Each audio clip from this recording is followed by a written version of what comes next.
Now, dragging ourselves up off the bottom, we get to mechanistic studies.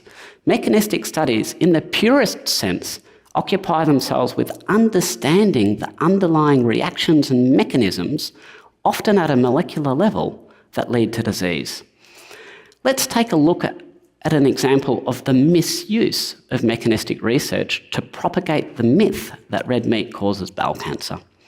You may remember this 2015 World Health Organization report, which claimed that red meat causes bowel cancer. It led to a worldwide media frenzy. This conclusion, however, was based on completely unsound science. This is one of the mechanistic studies cited in this paper as providing experimental evidence that red meat causes bowel cancer.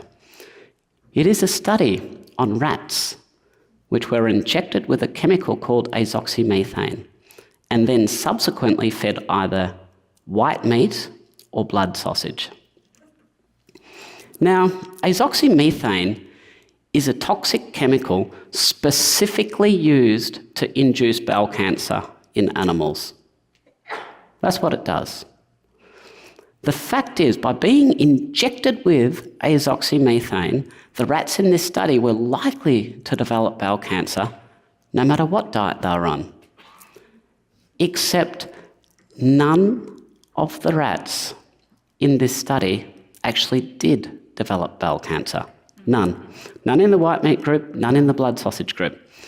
There were precancerous lesions, that is to say, not cancer, but even these were evenly distributed between the two groups. Could there have been a better study to prove that red meat doesn't cause bowel cancer? And yet the authors of this World Health Organization report cited this as evidence that red meat causes cancer. You can't even make this up.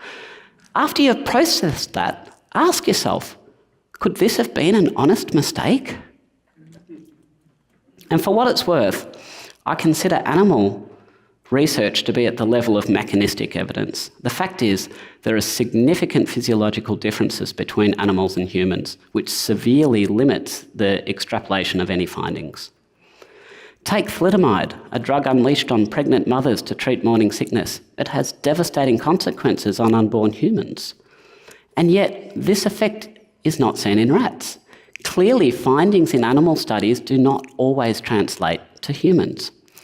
A point that didn't seem to bother Nikolay Anikov, who posited that dietary cholesterol causes atherosclerosis in humans, on the basis of research where he fed rabbits cholesterol dissolved in vegetable oil. Now, this is not to say that all animal research should be discounted. For example, in this study, 44 rats were given an experimental cholesterol-lowering drug. You're looking at the sole survivor, the other 43 having died. Now, if this research had been taken as a warning and followed up by more specialised human research, it might have prevented this cholesterol-lowering drug, tryparanol, from ever being brought to market. A move which would have saved thousands of people from needless suffering, including this 10-year-old boy who you can see with a permanent cataract.